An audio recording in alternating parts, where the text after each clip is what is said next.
El siguiente programa de opinión contiene elementos de lenguaje, salud, sexo y violencia que pueden ser escuchados por niños, niñas y adolescentes sin supervisión de sus madres, padres, representantes o responsables. RCR presenta Aquí se habla libertad con Pedro Urruchurtu.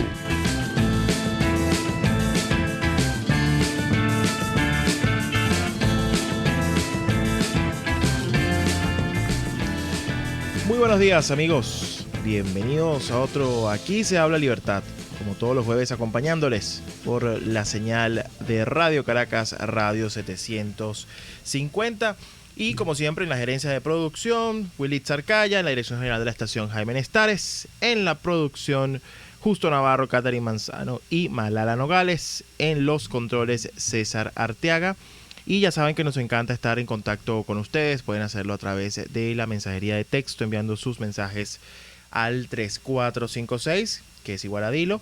También pueden comunicarse con nosotros a través del 02-12482-9750. Y por supuesto seguirnos a través de nuestras redes sociales en Twitter y Periscope @RCR750, en la página web www.rcr.tv. Y por supuesto a través también de mis redes sociales, @Urruchurtu en Twitter. Podemos estar en contacto y pues interactuar por allí. Y bien, tenemos pues mucha información que analizar esta semana. Una semana acontecida, una semana para algunos descubrimientos, para otros semana en la que se caen caretas, para otros semanas de resultados de advertencias, pero lo cierto es que ha quedado al desnudo pues la estrategia del régimen, no solamente a nivel de la utilización de los falsos diálogos, sino también de quienes están dispuestos a seguirles el juego como siempre lo han hecho. Y precisamente lo que vimos a comienzos de esta semana en la Casa Amarilla no es más que la muestra de eso. Ese pacto de la Casa Amarilla, que es un pacto de traición a los venezolanos, no es otra cosa sino la evidencia de que cada vez que el régimen está en emergencia, de que cada vez que el régimen necesita a alguien que le lave la cara, pues siempre habrá alguien dispuesto a hacerlo y a acudir a ese llamado. Lo vimos el 20 de mayo del año pasado, lo vimos esta semana en la Casa Amarilla y lo vamos a seguir viendo. ¿Y por qué lo hacen quienes van allá? ¿Por qué lo hacen quienes se sientan allí? ¿Por qué acuden a ese llamado? Pues precisamente porque son personas que no han logrado nada en su vida política, no han tenido éxitos en su vida política y se han acostumbrado toda la vida a vivir del pónganme donde haya y a vivir de las oportunidades que se convierten en oportunismo dentro de la política venezolana. Por eso es que el lugar que ocupan en la historia precisamente no es el mejor, no es un lugar en el que hoy los venezolanos puedan decir que serán recordados por el bien que hicieron, sino todo lo contrario, que serán recordados como los grandes cómplices de un sistema criminal, porque además, hay que decirlo, no hay mucha diferencia en esa política del oportunismo de hace 30, 25 años a esta política del día de hoy en la cual sencillamente por aparecer, por figurar, por intentar, digamos, mostrarse como la opción de la política, terminan siendo parte de una política criminal. Y así serán recordados aquellos que han decidido una vez más pretender lavarle la cara al régimen, pero como lo decía esta semana también en mis redes sociales, se volverán a quedar solos. Lo hemos visto. Yo lo escuchaba en la calle, lo he escuchado en la gente. La gente en lo que escucha esos nombres, lo primero que dice es, ahora sí que no salimos de esto, no vamos a salir nunca de esto. Son los grandes fracasados de la política y esos son los grandes fracasados de la política venezolana que no tienen otra opción que acudir a cualquier llamado que haga un régimen, sí, agonizante, pero un régimen que busca aglutinar fuerzas dentro de su entorno criminal y por supuesto busca a los que están dispuestos a seguirles ese juego. Y eso es lo que hemos visto, es lo que hemos visto esta semana. E incluso se le siguen sumando rostros del fracaso y rostros, por supuesto, de la vergüenza, porque debería darles vergüenza que en un momento como este y en un momento tan delicado para el país veamos que estas personas se presten para ese juego. Yo lo decía, y quizás va a sonar muy duro, pero al final hay que ser muy miserable, pero también hay que ser muy lambucio, de verdad, en la política venezolana, para aceptar cualquier migaja que un régimen como este, sabiendo los incentivos y sabiendo lo que han hecho, para aceptar sentarse con ellos en un supuesto acuerdo en el cual ellos también van a salir perjudicados, no solamente por su reputación y no solamente por la opinión pública, sino porque incluso el régimen va a ir contra ellos cuando ya no les sea útil su estrategia. Y ellos deberán saberlo. Todos ellos ya están, digamos, forman parte de la vieja política, forman parte además de un entorno de fracaso en la política venezolana y han decidido terminar sus últimos años en la política de la peor manera que podrían haberlo hecho. Ellos están conscientes. E incluso ayer escuchábamos a uno de sus representantes en un programa de televisión utilizar el calificativo homosexual como un insulto para intentar, digamos, generar algún tipo de ofensa cuando los que realmente se ofenden son ellos mismos y quedan mal son ellos mismos. Y denota no solamente que son una izquierda fracasada, que son unos falsos dirigentes, sino que además han perdido toda conexión y han perdido todo apoyo por parte de los ciudadanos. Así que no es casual que un régimen sin ciudadanos y sin pueblo hoy reciba en la Casa Amarilla a una falsa oposición que tampoco tiene pueblo, que es exactamente como es ese régimen. Por eso es que son tal para cual. Pero aquí también hay que hacer un llamado a la reflexión, porque el camino que este grupo ha tomado dentro de la estrategia del régimen de crear a su oposición oficial, que ya existía y que aparece de vez en cuando, pero siempre con el propósito de lavarles la cara, lo que también hay que decir es que el camino para que ellos hicieran lo que hicieron estaba allanado, estaba hecho. Y lo hicieron quienes también decidieron sentarse a dialogar con el régimen en Oslo y en Barbados. Aquí tampoco podemos darnos golpes de pecho y decir que grave que esta falsa oposición se haya sentado a conversar o a firmar un acuerdo en la Casa Amarilla, mientras también tenemos que saber y tenemos que decir que hasta así el día anterior una buena parte de la oposición estaba sentada en Oslo y en Barbados también conversando con ese régimen. Por supuesto, los resultados no fueron los esperados. Y por supuesto el régimen, como no pudo obtener lo que quería en cuanto a que le quitaran las sanciones, que eran lo que buscaban, pero sí obteniendo lo que buscaban en cuanto al tiempo que necesitaban, porque hay que recordar que les dimos en ese proceso de farsa de diálogo, les dimos 5 meses. Una vez que su propósito no pudo ser cumplido en Oslo y en Barbados, algo que nació muerto, por cierto, por lo tanto no podía morir porque ya había nacido muerto, pues finalmente entonces buscan a su oposición oficial, siempre dispuesta a rendirles pleitesía y a arrodillarse porque es lo único que pueden hacer. Pero ese camino ya estaba allanado. El camino que transita esta falsa oposición es un camino que ya había asfaltado la oposición oficial, la oposición, digamos, dialogante, porque es un camino que esa oposición había asfaltado. Y el régimen, así como ha usado el diálogo para ganar tiempo y para distraer a la ruta y al alto gobierno encargado y a la ruta del interinato, pues ahora ese camino que ya estaba asfaltado por este grupo, pues hoy lo toman los falsos opositores para decir que hay que dialogar. Y peor todavía, para entonces decir que hay un par de logros que no son más que un cambio de celda de algunos presos políticos que los cambian de una cárcel para su casa, pero siguen estando presos, y donde no hay sino uno que otra declaración de buena intención para decir que entonces una farsa de diálogo con la falsa oposición sí funciona y no la que emprendió el alto gobierno encargado. Pero al final son diálogos al fin, son falsos diálogos al fin. La gran lección de esto es que no podemos seguir creyendo en el régimen. Por supuesto, vamos a seguir viendo a esta oposición oficial, creada, artificial, que realmente lo que busca no es su reincorporación a un proceso de diálogo amplio con el país, sino que lo que busca es su reincorporación al chavismo, porque eso es lo que quieren al final de cuentas.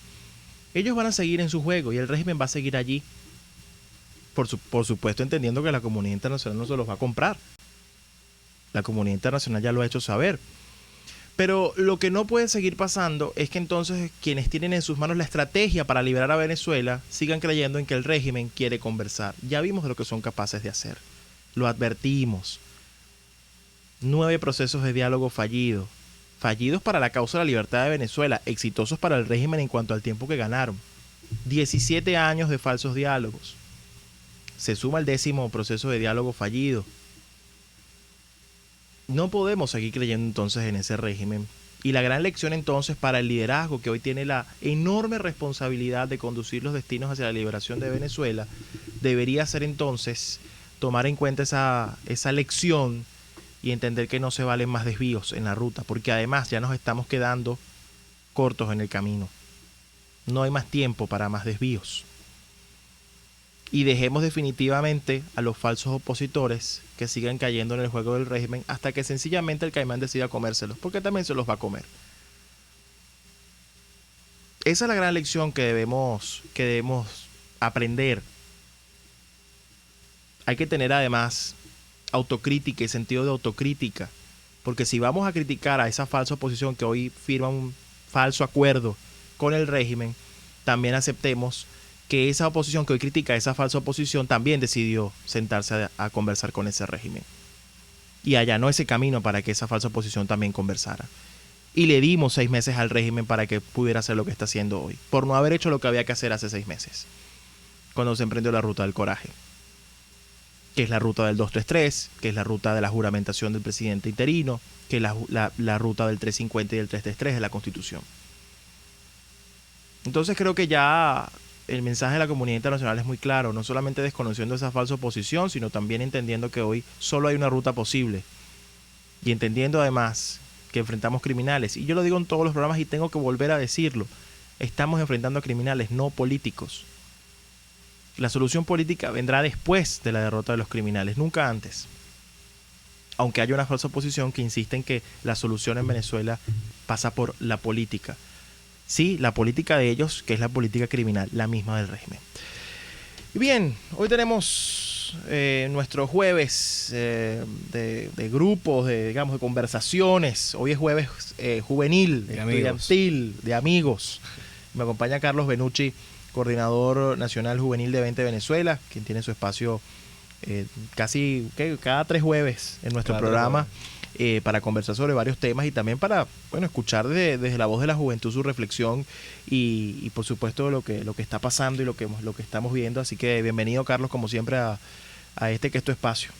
Gracias, Pedro. Mira, fíjate, Pedro, si yo tuviese que ponerle un título a todo lo que tú acabas de decir, yo le pondría: los madrugaron. Madrugaron al interinato de Juan Guaidó. ¿Por qué los madrugan? Porque ellos están sentados. Han elegido también una ruta, como tú muy bien lo dices, una ruta de reconocimiento al régimen, al sentarse en una mesa de diálogo, bien sea en Barbados, en Oslo, en Dominicana, en el Meliá, en Miraflores, en cualquiera de los sitios en donde se han podido sentar numerosas veces los actores de antiguamente oposición, hoy por hoy el gobierno encargado del presidente Juan Guaidó y el régimen de Nicolás Maduro.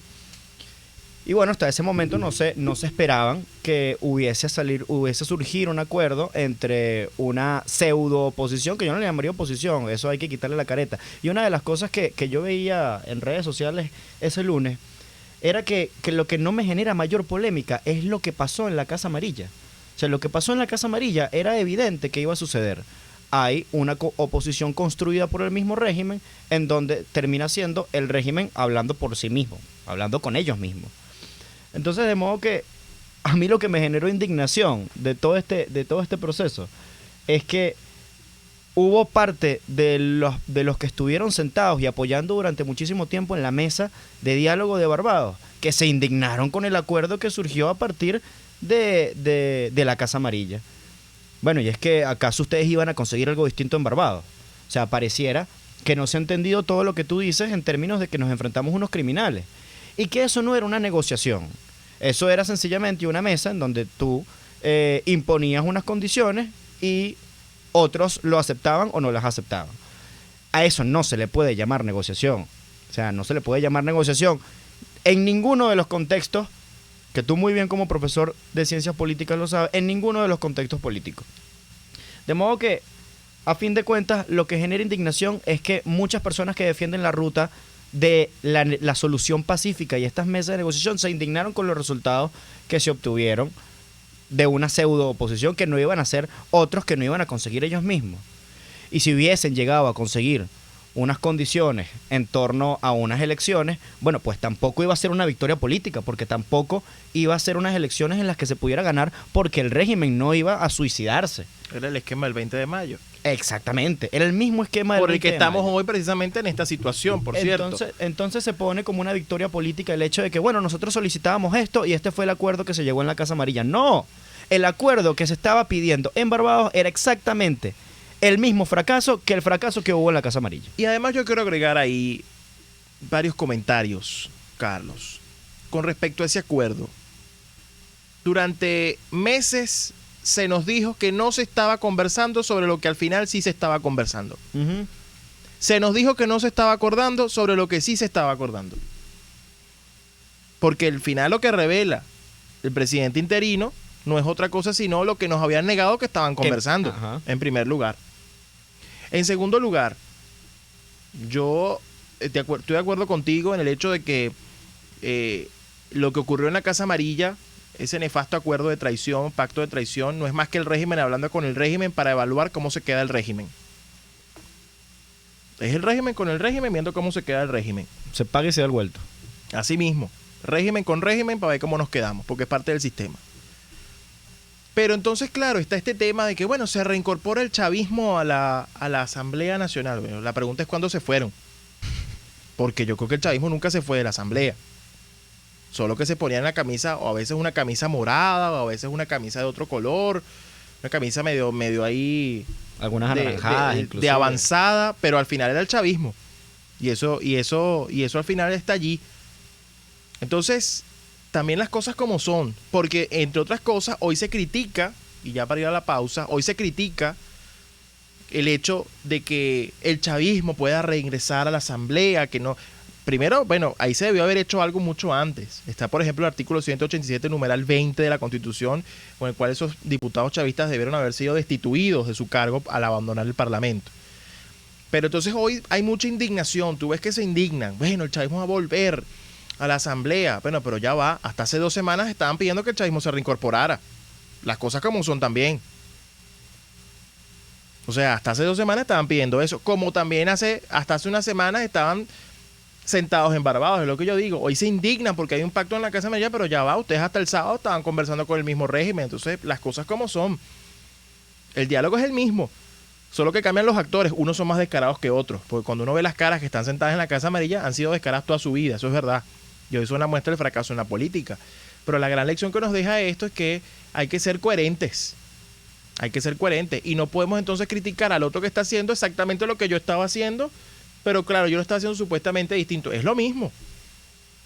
Cerremos el capítulo. Ok, pero reconozcamos que estábamos haciendo lo mismo. Y a partir de ahí entonces avanzamos a lo que hay para donde hay que ir.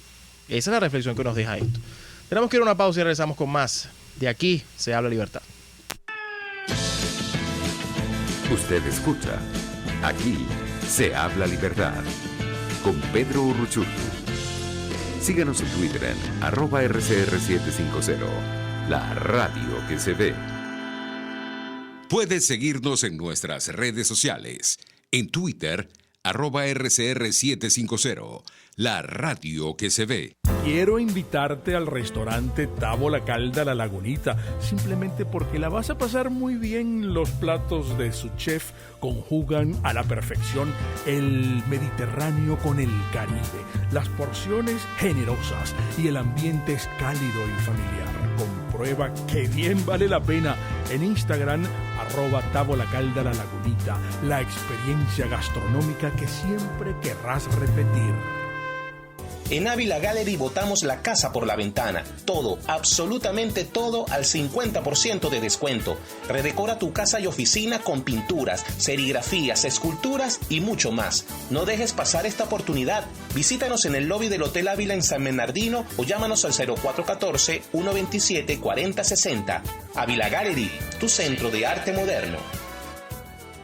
Serovka es una empresa que cuenta con un equipo de físicos, médicos, ingenieros, arquitectos y técnicos que brindan protección y seguridad radiológica a todas las clínicas. Serovka también ofrece capacitación al personal médico, técnico y de enfermería, así como la divulgación científica a pacientes sobre radioterapia, medicina nuclear y radiodiagnóstico. www.serovka.com y en las redes @Serovka. Serovka, empresa líder en protección radiológica con cobertura en toda Venezuela, América Latina y el Caribe. Los temas de actualidad más relevantes son expuestos a la luz de La Linterna. Diego Bautista Urbanica le invita a formar parte de este ameno espacio de charla y análisis con una buena taza de café y al son de buena música. La Linterna, de lunes a viernes, a partir de las 2 de la tarde, por RCR 750 AM.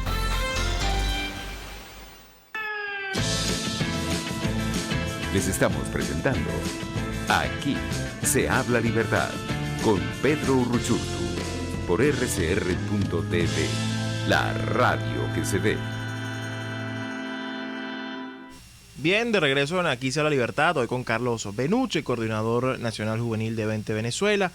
Tuvimos una introducción, creo que bastante reflexiva, sobre hacia dónde vamos y lo que estamos haciendo, pero sobre todo, y también lo quiero unir a esto antes de recibir a nuestro invitado, lo quiero unir, por ejemplo, con el informe ayer de Transparencia Internacional, que al final le termina dando la razón a Orlando Avendaño del Pan Am Post en sus denuncias con respecto a los manejos irregulares en Cúcuta, con respecto a la ayuda humanitaria. Al final estas cosas hay que decirlas, hay que reflexionarlas, porque son reivindicaciones con la verdad, son reivindicaciones ante la gente, por la gente. Porque vemos a mucha gente dándose golpes de pecho, indignaciones que, bueno, señores, yo entiendo que usted se puede indignar hoy, pero hasta ayer defendió lo mismo. Entonces yo creo que eso nos obliga a reflexionar sobre estas cosas, y al final que, sí, hay que decirlo, aunque suene poco humilde, teníamos razón. Y precisamente para seguir hablando sobre lo que está ocurriendo, en vista de que se está dando el día de hoy la reunión de cancilleres firmantes, los países firmantes del Tratado Interamericano de Asistencia Recíproca en Nueva York, a propósito de lo que son las actividades de la Asamblea General de la Organización de Naciones Unidas, el periodo de sesiones que ya comenzó este 17 de septiembre. Y a propósito, pues lo que parece ser ya cada vez más una conciencia acerca de este tratado, pues queremos conversar el día de hoy con Andrés Mesgravis, quien es abogado, profesor universitario, analista en resolución de conflictos, con quien ya hemos conversado en otros momentos. Y queremos conversar con él primero para que la gente, digamos, pueda escuchar y entendamos en dónde estamos hoy, ¿no? A partir de las diferentes acciones que se han venido tomando y decisiones que se han venido tomando. ¿Qué riesgos corre esta opción si no se aplica adecuadamente? Y en tercer lugar, que creo que es una reflexión importante a propósito de lo que es la Asamblea General de la ONU, ¿por qué no debemos permitir que el tema de Venezuela y que el tema del TIAR llegue a la ONU? Es decir, no se onuice, por decirle o por ponerle un término, lo cual puede llevarnos a un laberinto sin salida. Y para eso entonces tenemos al profesor Mesgravis en línea. Muy buenos días, profesor, gracias por acompañarnos. ¿Lo tenemos?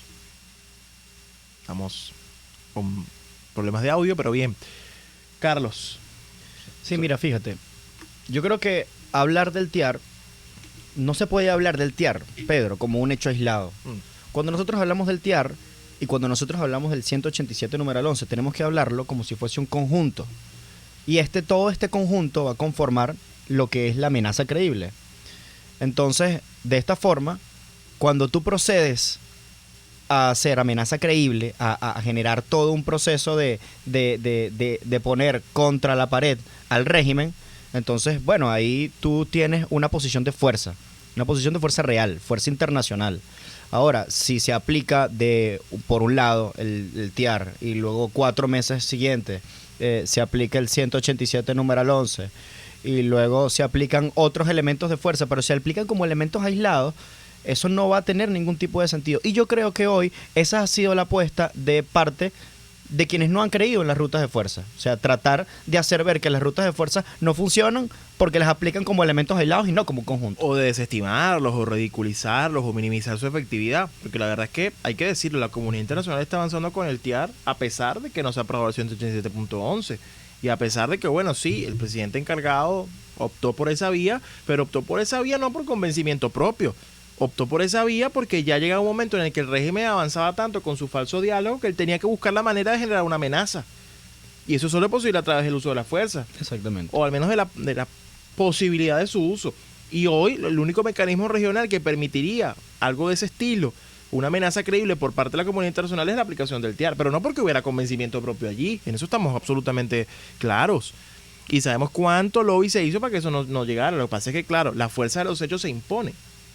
La fuerza de los hechos se impone, esa es la realidad. Y así termina ocurriendo, pero la realidad es que no había convencimiento en esa ruta. Y creo que no la sigue habiendo. Y yo estoy de acuerdo contigo, que normalmente quienes desestiman esa opción, que son los mismos que piensan que con una elección se puede derrotar al régimen, con una falsa elección, pues bueno, ahí vemos los resultados. Bueno, claro, Pedro, y fíjate, yo creo que hoy por hoy tienes una fuerza internacional que se está moviendo y está operando porque sabe que esto es un problema para la región y entiende que Venezuela es un enclave del terrorismo internacional, del narcotráfico, del crimen organizado, entre otros de los males mundiales que hoy por hoy operan dentro de nuestro territorio. Eso lo sabe la comunidad internacional, inclusive lo saben los ciudadanos. Sí. Bueno, creo que tenemos al profesor Mesgravi. Ya tenemos en línea al profesor Mesgravi con quien queremos conversar. Buenos días, profesor, gracias por recibirnos. Buenos días, Pedro. Muchísimas gracias por esta nueva invitación. No, encantados. Además que hay mucho que conversar y actualizar, ¿no? Hay mucha gente que se pregunta en dónde estamos hoy, ¿no? Con respecto a esto. Pero no sin antes, quiero aprovechar de hacer público mi agradecimiento en nombre de muchísima gente hacia usted por no solamente su perseverancia e insistencia en este tema, sino por haber sido el pionero, ¿no? En general el debate en la opinión pública sobre la importancia de este tratado y finalmente lo que hemos estado viendo, ¿no? Una generación de conciencia sobre la importancia de este mecanismo y bueno, la importancia ahora de preservarlo y aplicarlo correctamente para evitar que nos lo arrebaten o que se desvirtúe. Muchísimas gracias, Pedro. Sí, realmente la sociedad civil ha tenido un rol muy importante en impulsar esta ruta del TIAR y ahora nuevamente tiene un rol muy importante en conducir para que no se desvíe de lo que debería ser su ruta adecuada. Así es. Profesor, si preguntáramos hoy dónde estamos, después de lo que ha venido ocurriendo en las últimas semanas con lo que fue la sesión en la OEA, etcétera, y lo que sería esta reunión de hoy de cancilleres en Nueva York, y lo que debería ser la convocatoria a la reunión de cancilleres, al Consejo de Consulta de Cancilleres en la OEA, ¿dónde estamos hoy? Sí, exactamente, hoy estamos ya en la esfera internacional. Recuerda cuando veníamos impulsando esta ruta del TIAR, pues primero era lograr que la Asamblea aprobara en primera discusión, luego en segunda discusión, se lograron esos pasos, Venezuela se reincorporó al tratado y ahora estamos ya en la esfera internacional. Ahora, esto no significa que aun cuando sea el órgano de consulta conformado por los ministros de Relaciones Exteriores, los que en definitiva van a acordar las medidas de ahora en adelante, esto no significa que Venezuela no siga teniendo un rol protagónico, porque Venezuela debe, en mi opinión, ser el pionero en solicitar el uso legítimo de la fuerza. Y con este concepto hay, tú sabes, hay todo un tema, unas dudas, unas reservas. Por un lado se quiere defender el pacifismo, las soluciones pacíficas, pero por otro lado se elude enfrentar la verdadera naturaleza del conflicto. Y mientras no se distinga que esto no es un conflicto entre estados, sino un conflicto criminal y terrorista que hay que afrontar con la única solución posible, que es el uso legítimo de la fuerza, creo que no vamos a terminar de avanzar. Y quien debe plantear ese tema, un tema que quizás levanta muchas cejas, es el propio estado afectado, en este caso Venezuela. Así es. Hay mucha preocupación con respecto a que esto se pueda, no es un verbo, pero digamos que se pueda onuizar, ¿no? Hablando de la ONU, el conflicto venezolano, ¿no? Y que además este tema del TIAR pues se eleve a un nivel superior en la ONU, lo cual podría no solamente enfrentar serias trabas burocráticas, sino incluso prácticamente obstáculos bastante grandes en términos políticos. Correcto, Pedro, esa observación es muy importante la que estás haciendo, porque justamente desde que nosotros visualizamos la ruta del TIAR, una de las principales ventajas que vimos es que aplicando el artículo 6 del TIAR, que contempla su aplicación en caso de cualquier situación que pueda poner en peligro la paz de América, pues si se trata de un conflicto interno, no llegaría a manos del Consejo de Seguridad. Y el tema del Consejo de Seguridad es muy importante porque sabemos que en el Consejo de Seguridad de la ONU está China y Rusia, que tienen derecho de veto, y cualquier propuesta allí de la conformación de una coalición militar, pues sería vetada por Rusia y por China. Mientras que si se mantiene el concepto del artículo 6 del TIAR, que esto es un conflicto que surge por un conglomerado criminal que usurpa el poder y que está apoyado por una fuerza armada insubordinada, rebelde a su legítimo comandante en jefe, y a la vez apoyado por grupos paramilitares como los colectivos y grupos guerrilleros más grupos terroristas, montados y controlando las principales reservas petroleras del planeta y cuantiosos recursos minerales como por ejemplo y estratégicos como por ejemplo el torio y el uranio, más toda esta grave crisis migratoria sin precedentes en el continente, pues es evidente que toda esta situación no solamente pone en peligro la soberanía e independencia política de Venezuela, sino también la paz y seguridad de todo el continente, que son los únicos requisitos que establece el artículo 6. Entonces, plantear esto, y con esto redondeo la idea, hemos alertado recientemente que es muy atractivo plantear el conflicto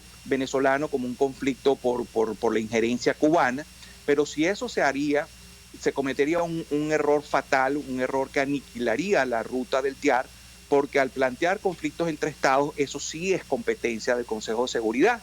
Y entonces allí terminaríamos en el callejón sin salida que tú muy bien mencionaste y yo acabo de complementar. Así es. Andrés, tenemos que ir a la pausa, pero al regreso seguimos conversando sobre todo hacia dónde vamos ahora, qué podemos esperar, cuáles son los próximos pasos. Ya regresamos con más de Aquí se habla libertad. Usted escucha Aquí se habla libertad con Pedro Urruchurtu. Síganos en Twitter en @RCR750. La radio que se ve. Puede seguir nuestra programación a través de rcr.tv, la radio que se ve. Informe RCR presenta titulares. España instó este jueves a la Unión Europea a movilizar esfuerzos de apoyo a Colombia para atender a los migrantes venezolanos. El diputado Carlos Valero, miembro de la Comisión de Política Exterior del Parlamento, calificó como un engaño más del régimen de Nicolás Maduro el supuesto diálogo con la oposición. Que no se preocupen, que ellos negocian, que ellos van a buscar un acuerdo. Es decir, Jorge Rodríguez se la vive engañando a todo el mundo. Y por supuesto las consecuencias ya están a la vista. La Unión Europea acaba de decir inmediatamente que ese espacio para ellos es sencillamente inexistente.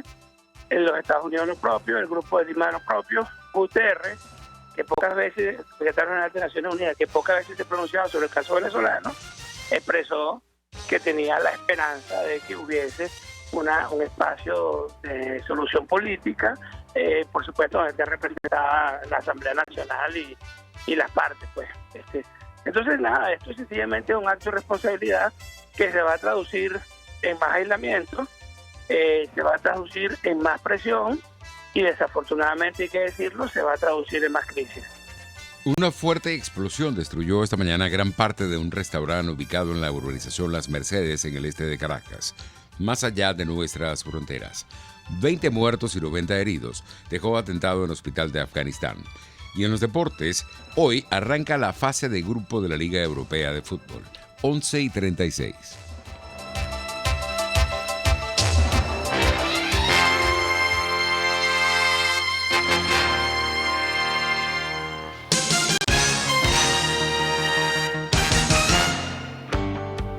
Cuando hablamos de Honda, hablamos de Distasi Motors, el concesionario Honda que pica adelante en precios, condiciones y servicio. Todo el personal de Distasi Motors, tanto técnico como de atención, está actualizado, capacitado y certificado permanentemente para atender correctamente tu vehículo. www.distasi-honda.com.ve. Distasi Motors, tu concesionario Honda en Los Palos Grandes. Nelson Mandela, el valiente, no es el que siente miedo, sino el que vence ese temor. En RCR somos vanguardia. Toda la programación de tu RCR también la puedes seguir a través de la internet. Audio y video en tiempo real. Noticias y mucho más. No te pierdas ni un segundo de nuestra programación. No hay excusa ni cadena que valga para que dejes de escucharnos. Ingresa a rcr.tv, la radio que se ve. RCR 750 AM. Porque lo bueno une.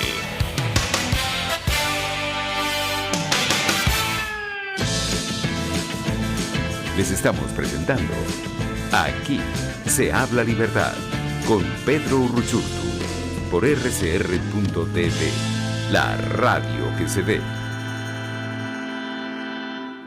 Bien, de regreso en Aquí se habla libertad, tenemos en línea a Andrés Mesgravis, profesor universitario, analista en resolución de conflictos, abogado y además quien ha sido uno de los que más ha impulsado ante la opinión pública el tema del TIAR, ¿no? Y quedaba en el aire la pregunta sobre qué viene ahora, ¿no? ¿Qué podemos esperar los venezolanos acerca de los próximos pasos de este tratado y de lo que podría ser finalmente una opción para resolver la crisis en Venezuela? Sí, Pedro, como mencionabas, el órgano, vamos a decir, que convoca al órgano de consulta es el Consejo Permanente de la OEA, donde solamente votan los embajadores de los países miembros del TIAR, y eso ocurrió pues la semana pasada. Hubo una mayoría absoluta de votos, de 12 votos a favor de la convocatoria del órgano de consulta, y el órgano de consulta pues lo integran los cancilleres. Para efectos nuestros, pues veamos que en el Consejo Permanente de la OEA está el doctor Gustavo Tarre Briceño, y en el órgano de consulta probablemente entonces quien actúe será Julio Borges.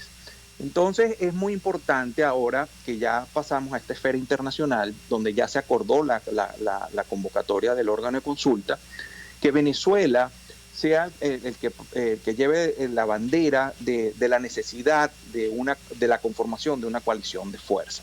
Porque los estados pues son muy reacios a hacer mención a este mecanismo, porque vamos a decir desde el punto de vista diplomático y sobre todo en los conflictos entre estados, el uso de la fuerza pues es el último recurso.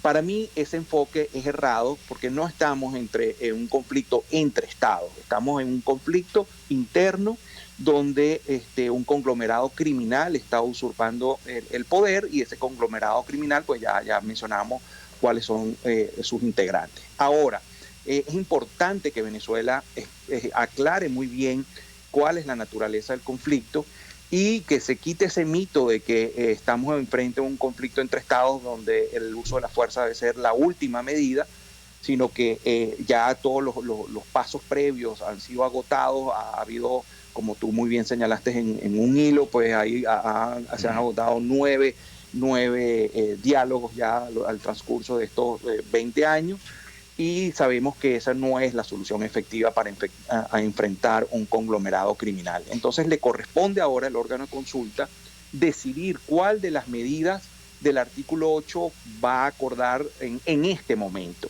Y allí es donde Venezuela debe llevar un rol, vamos a decir, proactivo y no reactivo. Mis discrepancias con la política del gobierno interino en esta materia es que el gobierno interino ha sido, vamos a decir, muy prudente en solicitar lo que está seguro que le van a acordar.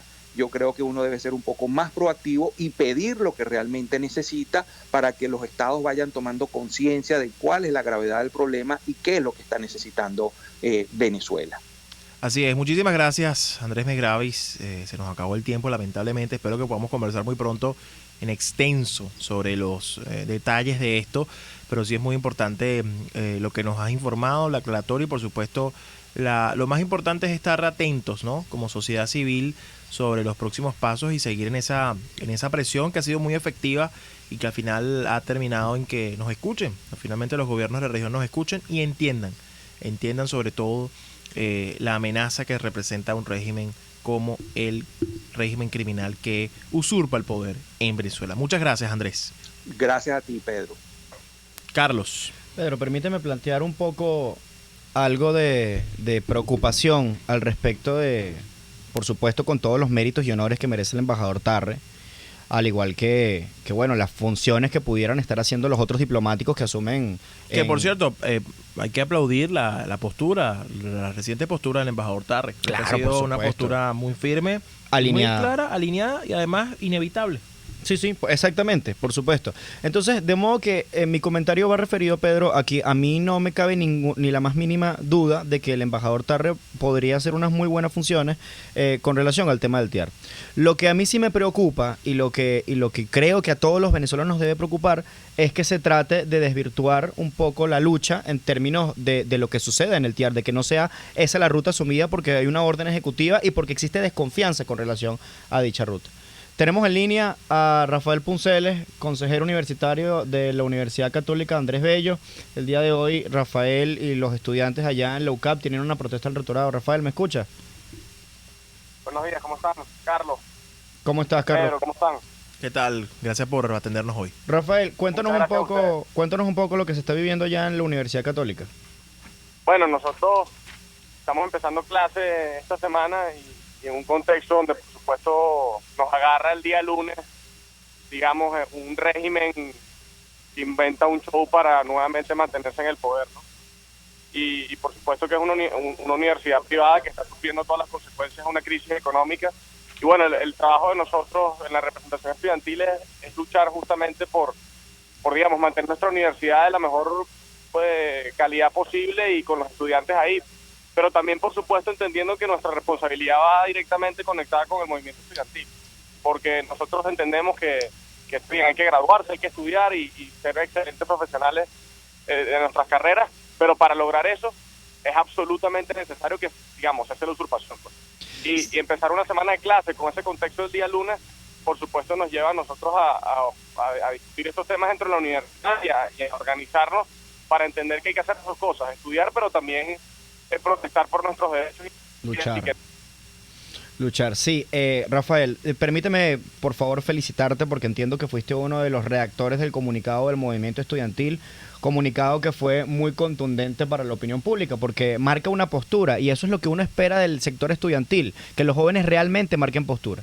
Entonces yo quería conversar un poco sobre los puntos 3 y 4 del comunicado, en donde se lo solicita a la Asamblea Nacional las investigaciones necesarias para los procesos que permitan desincorporar de la Asamblea a todos aquellos que hayan cometido delito o colaborado con el régimen de Nicolás Maduro. Un pacto en un pacto que garantiza la supervivencia del régimen.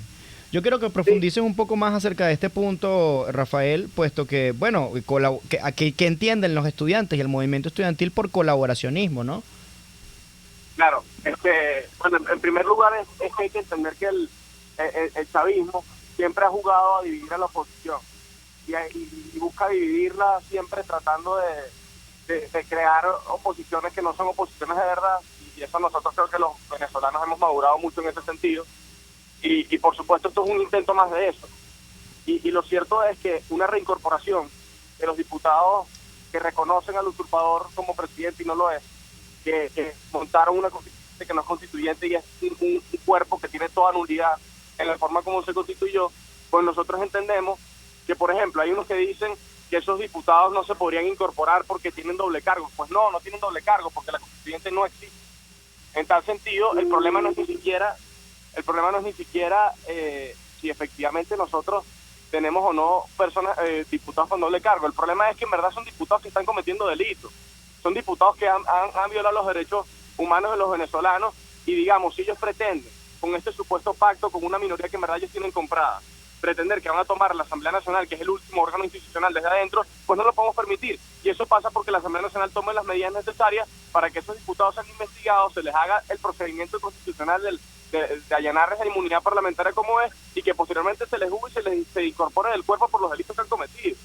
Y esa es una atribución que tiene la Asamblea Nacional en el artículo 187 constitucional, que es calificar a sus propios miembros y es autorizar desde ese cuerpo el allanamiento de la inmunidad parlamentaria. Entonces, el comunicado nosotros busca, y en parte también una exigencia, digamos, a los diputados y a la Asamblea Nacional, que nos queda como legítimo, que entiendan que si aquí hay una agenda política para pretender destruir al Parlamento adentro porque no han podido hacerlo desde afuera, pues entonces es el momento también de tomar las medidas necesarias para todos aquellos que han cometido delitos y no están dispuestos a ni siquiera sentarse seriamente a ceder el poder a través de un acuerdo, pues entonces que hay que ir con las medidas necesarias que nosotros creemos pasa porque justamente sean desincorporados a la Asamblea Nacional aquellos diputados que no pueden estar ahí porque son unos delincuentes. Sí, Rafael, permíteme estar, por supuesto, completamente de acuerdo contigo. Sin embargo, se me genera la duda, puesto que varios diputados en el hemiciclo digamos, de la bancada democrática, varios de ellos intervinieron este martes en el hemiciclo de sesiones donde invitaban a los diputados chavistas a que se incorporaran. Inclusive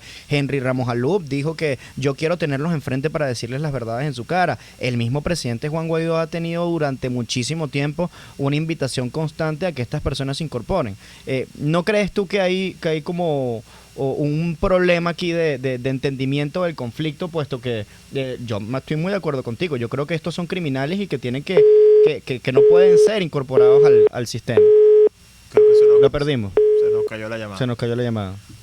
Bueno, conversábamos un poco con Rafael Punceles. Vamos a ver si podemos volver a retomar el contacto. Pero yo creo que vale, ¿no? Vale la acotación. El hecho de decir que Guaidó estaba pidiendo desde hace un tiempo que se reincorporaran los diputados a la Asamblea. Sí, no, y yo creo que insistir en lo que estamos conversando desde el principio, ¿no? Creo que lo tenemos en línea de nuevo para cerrar. ¿Aló? Sí. Sí, bueno, Rafael, espero tu respuesta. Te preguntaba sobre que el presidente y varios diputados declararon que ellos sí querían al chavismo de vuelta en la Asamblea para poder debatir con ellos ampliamente las discusiones que se dan en el hemiciclo. Sí, claro. Nosotros entendemos esa posición perfectamente. ¿Por qué? Porque sabemos que están buscando primero demostrar que el lado democrático es nuestro, y eso pasa, si reconocemos a la Asamblea Nacional, hay que entender que esos diputados del chavismo, del régimen, pues también escogidos en este mismo proceso electoral. Y ese reconocimiento pasa, si queremos en verdad la institucionalidad en la Asamblea, por entender que en teoría ese es el cuerpo de ellos. Pero al final, y la exigencia de nosotros aquí en la Asamblea Nacional, y más allá de que sí, que se busque generar espacio donde haya un consenso que, al punto de vista de nosotros, por ahora no se va a lograr por la actitud dictatorial que mantiene y permanece y no están dispuestos a hacer del régimen, es que, oye, es necesario que entonces se tomen las medidas que ellos van a jugar, a seguir metiendo diputados presos, a diputados suplentes presos, para quedarse con una mayoría ficticia de la Asamblea Nacional. Entonces no se les puede permitir estar ahí porque además sabemos que son delincuentes. Entonces, si esa es la medida política de ellos, nosotros creemos que la respuesta contundente tiene que ser que no se les permita eso. Y la forma de no permitirles eso es no tolerar más que delincuentes estén en cargos de elección popular. Y eso pasa por tomar ese tipo de medidas, y esa es la exigencia del comunicado de nosotros. Sí, bueno, Rafael, te agradezco muchísimo el espacio, ya que por fin el movimiento estudiantil vuelve a pronunciarse, ¿no? Y a hacer noticia dentro de la palestra pública. Yo sinceramente creo que no puede haber un diálogo al respecto con los sectores criminales que tú mismo denuncias que hoy quieren volver y pretenden volver a la Asamblea Nacional. Entonces, bueno, si son delincuentes, ¿por qué se dialoga, no? Entiendo que vamos a una pausa y luego volvemos con Aquí se habla libertad. Gracias, Rafael, por tu tiempo y por todo el trabajo que desde el movimiento estudiantil ustedes están haciendo. Gracias, de verdad, Carlos, Pedro, gracias por el espacio. Y bueno, desde el Consejo Universitario de UCAP, Héctor Navarro y yo les mandamos todo el saludo, y bueno, a la audiencia, que hay que seguir luchando por este país y no lo podemos entregar. Muchas gracias. Usted escucha Aquí se habla libertad con Pedro Urruchurtu. Síganos en Twitter en @RCR750, la radio que se ve. Sintonícenos a través de Periscope, @RCR750, la radio que se ve. En carnavales, Semana Santa, vacaciones escolares y navideñas, aprovecha las promociones y ofertas de Cauchera Fran Luis en RIM 13, 14, 15, 16, 17 y para camiones en cauchos nacionales e importados a precios insuperables. Final Avenida Baral, pasando la estación de servicio y al lado del banco. Teléfono 0416-607-6406. Cauchera Fran Luis, tu mejor opción. En Arnamar contamos con una muy extensa gama de productos cosméticos de primerísima calidad para el cuidado personal de toda la familia. En Arnamar nos sentimos orgullosos de ofrecer tratamientos especiales para el cabello y para la piel tanto de adultos como de niños, bajo las más estrictas normas internacionales. Y en Arnamar siempre estamos innovando para satisfacer las exigencias de la calidad de vida de hoy. Arnamar Cosméticos, toda una vida dedicada al cuidado personal de la familia venezolana. Les estamos presentando Aquí se habla libertad con Pedro Urruchurtu por rcr.tv, la radio que se ve. Bien, de regreso ya en la última parte de Aquí se la libertad y por supuesto mucho que concluir del programa de hoy, pero yo sí quería hacer mención a una última cosa que vimos esta semana a propósito de lo que fue el día domingo, el anuncio por parte del gobierno interino de agotar la farsa de diálogo nórdico caribeña, como le digo yo, de Oslo, Barbados, ¿no? Y nunca faltan los brillantes analistas y colegas politólogos, ¿no?, que dicen que al final había que agotar esa vía. Es decir, que la medida de dar por acabado el diálogo, la farsa de diálogo, era importante, pero que también era, o sea, que era más importante sentarse y agotar esa vía porque la comunidad internacional lo pedía y que por lo tanto había que agotarla para entonces luego ir hacia otros pasos, ¿no? Y lo dicen además como si esto hubiera durado una semana. Fueron casi 6 meses, ¿no?, de conversaciones. Y que la diplomacia es así. Y lenta. Que exacto, ¿no? Y como si esto fuera de más. Entonces, me preocupa mucho, sobre todo que eso venga de brillantes analistas que digan eso, porque ese es exactamente el discurso que utilizan los fetichistas del voto, el homo votus, como le digo yo, para decir que hay que votar en cuanta elección llame el régimen de Nicolás Maduro para demostrar que hacen fraude. Que esa es la misma lógica. O sea, el régimen ha llamado repetitivamente a dialogar falsamente con el propósito de ganar tiempo. Ah, no, pero esto está la última y esta había que ir porque es que había que demostrar por décima vez que el diálogo no funciona. Y hay que ir a una farsa electoral por, no sé, 20ª vez o 10ª vez o 7ª vez, como el número que le quieran poner, para demostrar que el régimen hace fraude.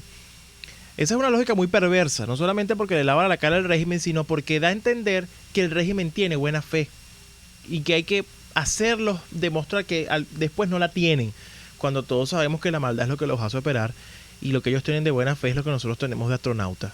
Esa es la realidad. Y eso es lo que nosotros deberíamos entender. Pero esa es mi reflexión. Con esa es la reflexión que yo quiero cerrar hoy porque preocupa que esos sean los análisis. Porque entonces si el régimen vuelve a llamar mañana a otra farsa de diálogo, nos van a decir que hay que ir otra vez para demostrarle al país que el régimen no tiene buena fe. Y así nos han tenido 20 años. Carlos. Sí, precisamente con esa reflexión, yo quiero hacer la mía con relación a la confianza. En política, y los que nos dedicamos a la política, debemos generar confianza, transmitir confianza, porque es muy importante que la gente, que los seguidores, que los ciudadanos tengan confianza sobre sus dirigentes políticos. ¿Qué es lo que ha sucedido hoy? Sucedió que primero, en primer lugar, se dijo que no se iba a ir a un proceso de diálogo, luego se fue a este proceso de diálogo, y luego de que se fue a este proceso de diálogo y se fracasó, entonces comparamos los acuerdos y pensamos que nuestro acuerdo era muchísimo mejor. Pero cuando revisamos el acuerdo que, entre comillas, fracasó, que prácticamente entre un acuerdo y otro yo no veo mayor diferencia, pero si revisamos un acuerdo, el acuerdo que entre comillas fracasó, entonces nos damos cuenta, bueno, que existe una cláusula en donde se separa el cargo del interinato de Juan Guaidó. Entonces ahí cabe la pregunta. Si estaba en campaña el presidente Juan Guaidó cuando se estaba dedicando a hacer mítines políticos por todo el país, entonces eso genera desconfianza en la población venezolana y eso es que nosotros como dirigentes políticos, que de alguna forma u otra tenemos una postura de fuerza y que estamos esperando que se tomen las medidas importantes y que se tomen las decisiones para nosotros poder llevar a cabo nuestra ruta, entonces el presidente Juan Guaidó estuvo durante muchísimo tiempo girando el país, dando a conocerse y elevando un discurso político que no tenía más nada que ver, además que una campaña preelectoral. Eso genera desconfianza en los ciudadanos, Pedro, y por eso yo sí le quiero decir a la gente que confiemos en las personas que nos hablen claro y que confiemos en las personas que durante mucho tiempo han tenido un discurso coherente y han seguido en la misma línea y no se han desviado, porque esas son las personas que van a cumplir los objetivos el día de mañana y que van a sacar la dictadura de Nicolás Maduro. No, y eso es muy importante, y con esto cierro, porque aquí además hay que decir que cuando hemos salido a denunciar estas cosas, nos dicen mentirosos, nos dicen que estamos creando falsas matrices, que estamos mintiendo, etcétera, etcétera, y al final la fuerza de los hechos nos dan la razón.